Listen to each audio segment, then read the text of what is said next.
Magandang araw, Pilipinas. Magandang araw, Philippine Normal University. Ako si Althea Fuller. At ako si Faith Gamboa. At ito ang Edu Aksyon, ang programang hindi lamang nag-uulat, kundi sumisiyasat. Ngayong araw, susuriin natin ang implementasyon ng GMRC at Values Education noong panahon ni Pangulong Gloria Macapagal Arroyo. Sa dami ng isyong moral noon, katiwalian, krisis sa edukasyon, naging sapat nga ba ang pagtutok sa pagpapahalaga?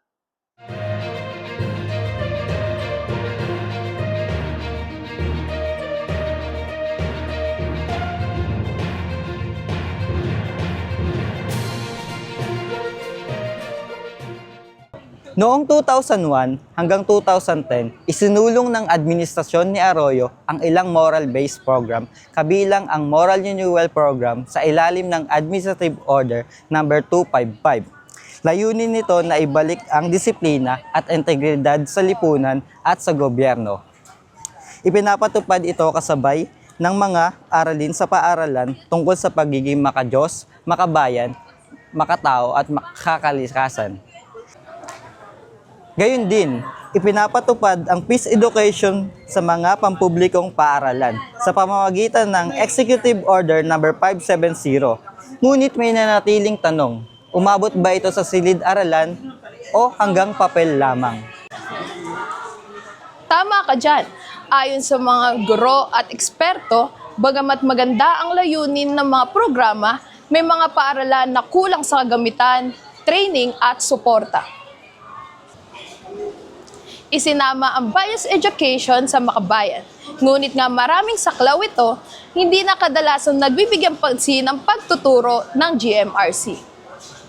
May mga guro rin na umamin na limitado lamang sa lecture at memorization ang kanilang estilo ng pagtuturo.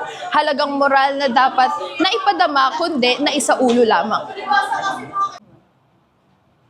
Mabuti ang hangarin, ngunit ang tanong, may epekto ba ito sa ugali ng mga kabataan? O isa lang ba itong palamuti sa kurikulum habang laganap pa rin ang mga katiwalian? Hindi lang sa gobyerno, kundi maging sa mga paaralan? Base sa aming pagsusuri, bibigyan namin ng 7 sa 10 ang Administrasyong Arroyo sa larangan ng GMRC at Values Education.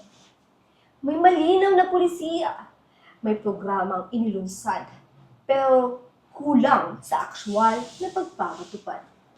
At higit sa lahat, walang konkretong sistema para sukatin kung talaga bang nagbago ang asal ng mga kabataan. Sa edukasyon ng pagpapahalaga, hindi sapat ang polisiya.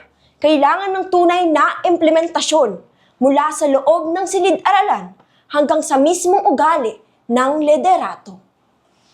Ako si Faith Gamboa. At ako si Althea Fuller. At ito ang edukasyon, hindi lang nagbabalita, kundi nagbubukas ng mata. Hanggang sa susunod, para sa edukasyon!